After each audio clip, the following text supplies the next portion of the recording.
Welcome to VidZet, your home for careful consideration of our common concerns. I'm Dr. Ted Noel. There should have been no surprise when the new budget proposal included a change to the food stamp or SNAP program. Let's break it down. The most interesting change was that for most SNAP recipients, the feds would take away a chunk of the cash and replace it with a box of truly nutritious foods. On its face, this makes great sense. After all, SNAP stands for Supplemental Nutrition Assistance Program. In short, we're trying to fix hunger with good food. What's not to like? We're actually using the program to do what it is supposedly, note the word supposedly, do. So what are these blue apron boxes supposed to contain? Let's see. Shelf-stable milk, ready-to-eat cereals, pasta, peanut butter, beans, canned fruit, and veggies. Now, we might quibble a bit about the amount of carbs, but in general, this is a whole lot more nutritious than what a lot of food stamp recipients are eating now. And it doesn't look at any of the abuses of the SNAP program. The most obvious abuse, and the one that gets most government attention, is converting SNAP cards into cash. That cash can then be spent on anything. This is a form of money laundering and is aggressively prosecuted. When liberal outlets such as Time talk about SNAP abuse, they focus here because they don't have to deal with the lethal flaws in the program itself. Notice I said lethal. Right now, any SNAP card can be used to buy basically any food on the shelf at your grocery store. Fortunately, alcohol and tobacco are prohibited. This is all written in the law, so it's not a regulation, and you have to change the law to extend the list of no-nos. A change in the law would also be required to allow these blue apron boxes. But while the blue apron boxes may be a nutritional improvement, are they actually a good idea?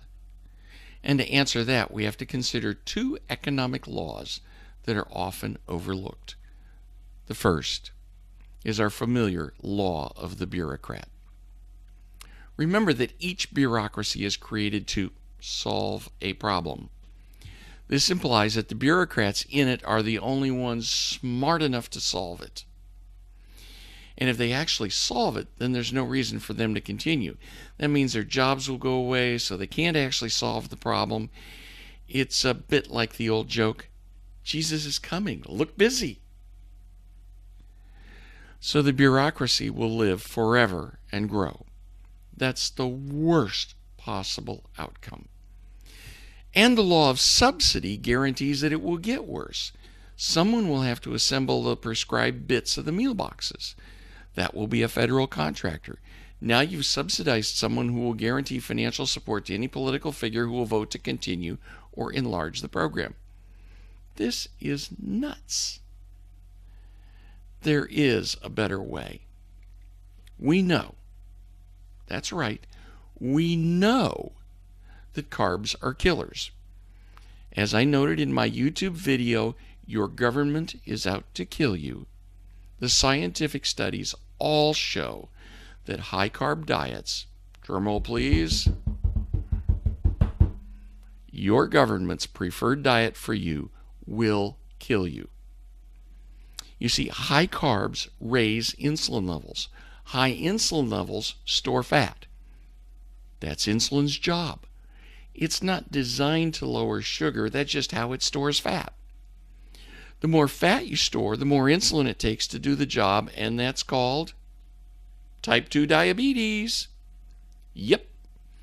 If you get the RDA of carbs, it will make you diabetic. And when you get diabetic, you get more medicines to help you store fat better, making you fatter and more diabetic. Then diabetes rots your kidneys, your heart, and your brain. But do you think that federal bureaucrats will ignore the totally harmful advice of those other federal bureaucrats? I got some Florida swampland to sell you. So now we have people subsidized to put together harmful food boxes for people, and we have bureaucrats who depend on that subsidy to exist. What's not to like? The swamp wins another one. A far better approach would actually be saleable. Instead of having the feds act like FEMA 365 days a year, you know how good FEMA is, keep the SNAP program the way it is, but establish tighter limits on what goes on the verboten list. Some things that should be eliminated completely. Bottled drinks of any kind other than dairy, juice, or plain water. Snack foods such as chips, cookies, and candy. Desserts such as ice cream, cakes, and pies. We could go on, but the point is clear. This is nutritional assistance, not dietary surplus. No one requires any of those banned items. And if they are banned from being purchased with SNAP funds, they are still not banned from purchase with other funds. In other words, you have to use your own money to buy junk food. But we haven't touched on the real low-hanging fruit. It turns out there's an easy way to chop a huge amount off the SNAP program without hurting anybody. And 2 states have already tested it, Alabama and Maine. It's called WORK. The basic idea is simple. If you are physically able to work, you should work. We'll cut you some slack while you're looking for work, but if you don't even do that, you're off the program. So when work requirements were established in Alabama and Maine, people dropped off of SNAP. A lot of people dropped off of SNAP. 85% to be exact. SNAP, as it sits today, is a featherbed. Why work when you can get tax-free goodies?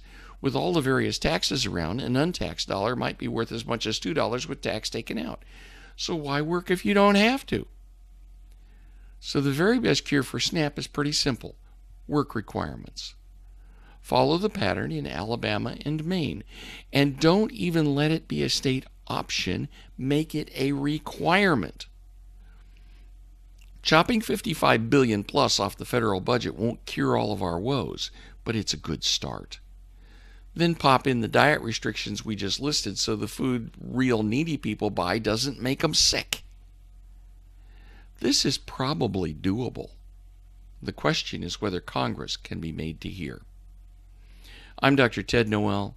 Please like VidZet on Facebook, support VidZet on Patreon, and follow VidZet on Twitter.